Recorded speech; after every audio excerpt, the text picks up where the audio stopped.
Students, आज के इस वीडियो लेक्चर में हम लोग सॉल्व करेंगे 9th क्लास के चैप्टर पॉलिनॉमियल्स के एक्सरसाइज 2.3 से क्वेश्चन नंबर 3। इस क्वेश्चन में हम लोगों को दिया है check whether 7 + 3x is a factor of 3x³ + 7x। तो क्या मतलब है क्वेश्चन का?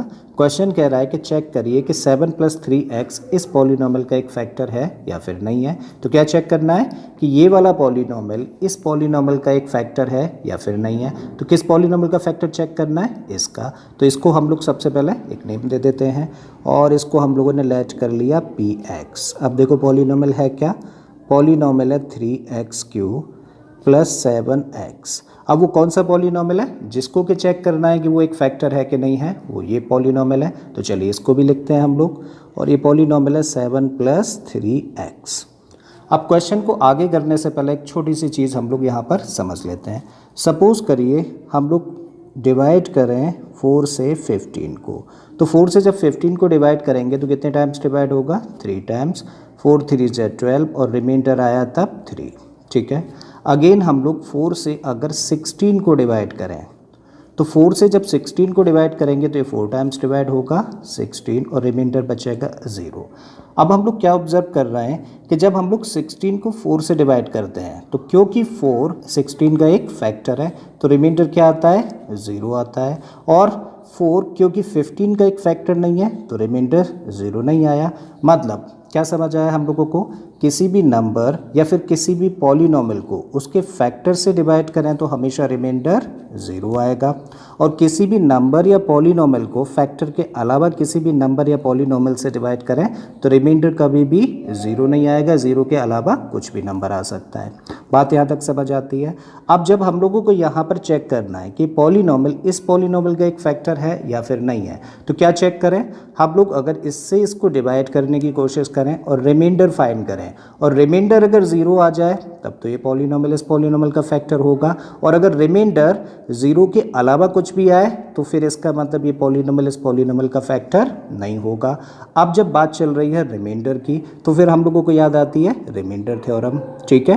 तो रिमाइंडर थ्योरम क्या कहती है कि किसी भी पॉलिनॉमियल px को अगर हम लोग x - a से डिवाइड करें तो फिर रिमाइंडर होता है pa। क्लियर? और ये a कहाँ से मिलता है हम लोगों को? यहाँ से डिवाइज़र से। डिवाइज़र को हम लोग इक्वेट कर देते हैं 0 के साथ में और x की वैल्यू कैलकुलेट कर लेते हैं, मतलब वेरिएबल की। तो यही चीज़ हम लोग यहाँ पर करें क्योंकि हम लोगों को रिमाइंडर फाइंड करना है ना।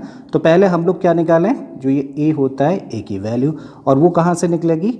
इस डिवाइज़र यानी कि 7 + 3x को इक्वेट कर दें 0 के साथ में और यहाँ से निकालें x की वैल्यू। तो अब देखो x इस टर्म में है ना, तो सबसे पहले 7 को ट्रांसपोज करें, तब इसको लिख सकते हैं 3x = -7। पॉजिटिव था, ट्रांसपोज होगा तो नेगेटिव।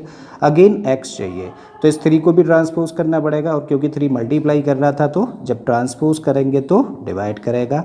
तो इस तरीके से x की वैल्यू क्या निकल के आती है? -7/3। करेक्ट। और यही क्या होता है? a होता है। ठीक है। देयरफॉर रिमाइंडर चेक करते हैं कितना निकलेगा। सो रिमाइंडर फाइंड करने की कोशिश कर रहे हैं हम लोग, और रिमाइंडर क्या होगा? pa, और a क्या है? -7/3 बाई रिमाइंडर थ्योरम। ठीक है। अब हम लोग देखें तो ये तो पॉलिनॉमियल फॉर्म है, और अगर ये पॉलिनॉमियल फॉर्म है तो यहाँ पे -7/3 है। मीन्स पॉलिनॉमियल क्या था? px, और अब x के प्लेस पे यहाँ पे क्या रखा हुआ है? -7/3। तो चलिए रख देते हैं यहाँ भी -7/3 और फिर सिंप्लीफाई करके रिमाइंडर फाइंड करने की कोशिश करते हैं। तो चलिए रखिए, पॉलिनॉमियल है 3x³ 3, और x के प्लेस पर रखा -7/3 और इसका क्यूब प्लस 7x, तो यहाँ पे रखा हम लोगों ने 7 और x के प्लेस पर रखा -7/3। ठीक है। अब देखो 3 एज इट इज़ रखिए। एक नेगेटिव नंबर का हम लोग क्यूब करेंगे तो रिजल्ट आएगा नेगेटिव, और अगर हम लोग 7 का क्यूब करें तो क्या आएगा? 3 4 3। ठीक है। 3 का क्यूब करेंगे तो क्या मिलेगा हम लोगों को? 27, प्लस का साइन लगा दीजिए। 7 × -7, ये पॉजिटिव है ये नेगेटिव है, तो प्रोडक्ट कैसा होगा? नेगेटिव। तो 7 7 × 49, कुछ इस तरीके से लिख सकते हैं, और अपॉन में 3 है। ठीक है। अब देखो 3 से ये 9 टाइम्स कैंसिल हो जाएगा। इसका मतलब यहाँ से हम लोगों को क्या मिलता है, -343 अपॉन 9, और ये प्लस और माइनस क्या हो जाएगा, माइनस, तो यहाँ से क्या मिला हम लोगों को 49 अपॉन 3। अब इन दोनों को सिंप्लीफाई करते हैं तो क्या करना पड़ेगा, फ्रैक्शंस है दोनों, तो हम लोगों को एलसीएम लेना पड़ेगा, और एलसीएम कितना आएगा, एलसीएम आएगा 9। अब देखो 9 यहाँ भी है, 9 यहाँ भी है, तो न्यूमरेटर एज इट इज़ आ जाएगा, मीन्स -343, माइनस का साइन है लगा देते हैं। 3 से जब इसको डिवाइड करेंगे तो 3 टाइम्स, तो 3 का मल्टीप्लाई 49 में करेंगे, तो 3 का मल्टीप्लाई 49 में करेंगे तो 3 9 जा 27, कैरी हुआ 2, 3 4 जा 12 और 2 14। तो देखिए दोनों ही कैसे नंबर्स हैं, नेगेटिव नंबर्स हैं। जब दोनों ही नेगेटिव नंबर्स हैं तो माइनस का साइन लगाइए और दोनों को प्लस कर दीजिए। तो 7 और 3 10, कैरी 1, 4 और 4 8 और 1 9, 3 और 1 4, तो ये बना माइनस का 490 अपॉन 9। क्या ये 0 के इक्वल है, नहीं है ना, तो क्या लिखेंगे, this is not equal to 0।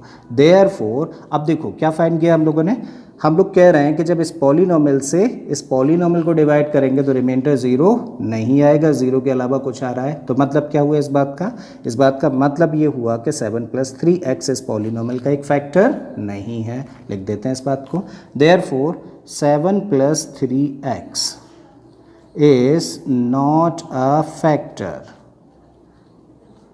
of किसका, 3x³ + 7x, ठीक है, और यही हम लोगों का आंसर है। आई होप कि आप लोगों को समझ आ गया होगा क्वेश्चन अच्छे से। अगर ऐसा है तो प्लीज़ वीडियो को लाइक कर दें, चैनल को सब्सक्राइब कर लें, और बाकी के क्वेश्चंस के लिए आप मेरी प्लेलिस्ट में चले जाइए। इस तरीके के बहुत सारे क्वेश्चंस मैंने ऑलरेडी अपलोड किए हैं। मैं फिर से आता हूँ एक नए क्वेश्चन, एक नए कॉन्सेप्ट के साथ में। Till then keep learning and thank you for watching this video.